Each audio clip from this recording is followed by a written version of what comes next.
Les jeunes praticiens hospitaliers, leur carrière a fait un bond en avant de 4 ans sur la grille d'échelon. Donc ça, c'est très bien pour eux. C'est pour ceux qui sont nommés praticiens hospitaliers à partir du mois d'octobre dernier.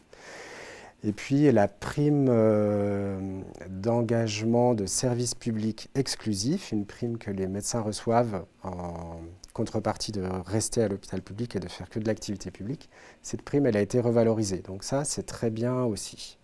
Mais ce n'est pas suffisant. C'est-à-dire que les praticiens hospitaliers qui ont à peu près à la louche entre 35 et 55 ans, tout cela, ils ne sont pas revalorisés, mais surtout, avec ce changement des échelons, ils sont reclassés dans une nouvelle grille d'échelons qui leur fait perdre 2 échelons.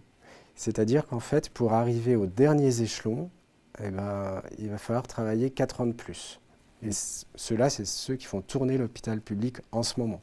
Sans eux, là, la crise du Covid, on ne pouvait pas la gérer. On fait grève pour un problème très catégoriel, mais en fait, l'enjeu, il est pour les malades et pour la population. Parce que le fait de ne pas restaurer l'attractivité de l'hôpital public pour les médecins, ça veut dire que la fuite des médecins vers le privé, elle va continuer.